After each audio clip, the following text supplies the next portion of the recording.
ദുരിതാശ്വാസ നിധി കേസിൽ ഹർജിക്കാരൻ ആർ ശശികുമാറിനെതിരെ രൂക്ഷ വിമർശനവുമായി ലോകായുക്ത. മുഖ്യമന്ത്രി ലോകായുക്തയിൽ സമ്മർദ്ദം ചെലുത്തുന്നത് ഹർജിക്കാരൻ നേരിട്ട് കണ്ടിട്ടുണ്ടോ എന്ന് ലോകായുക്ത ചോദിച്ചു.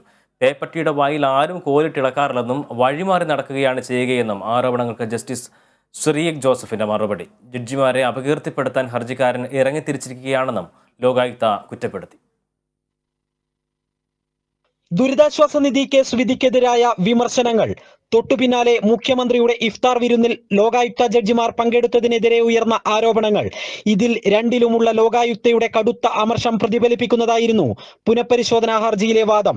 മുതിർന്ന അഭിഭാഷകന് ഹാജരാകേണ്ടതിനാൽ കേസ് നാളെ പരിഗണിക്കണമെന്നായിരുന്നു ഹർജിക്കാരന്റെ ആവശ്യം.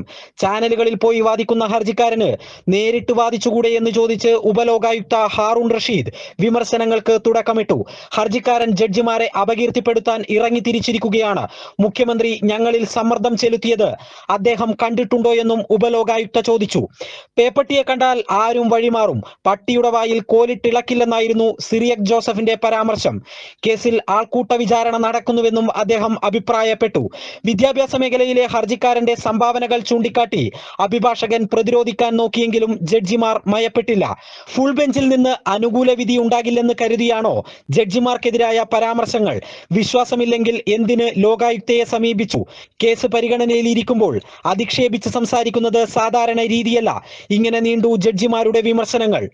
ചെയ്യുന്നത് ശരിയാണോ എന്ന് ശാന്തമായി ആലോചിക്കൂ എന്നും ഹർജിക്കാരനെ ഉപദേശിച്ച ശേഷമാണ് പുനഃപരിശോധനാ ഹർജി പരിഗണിക്കുന്നത് നാളത്തേക്ക് മാറ്റാൻ ലോകായുക്ത തീരുമാനിച്ചത്. നാളെ 12 മണിക്ക് പുനഃപരിശോധനാ ഹർജി പരിഗണിച്ച ശേഷം 2 മണിക്കാകും ദുരിതാശ്വാസ നിധി കേസ് ഫുൾ ബെഞ്ച് പരിഗണിക്കുക. Sarath K Sasi, Kerala Vision News, Thiruvananthapuram.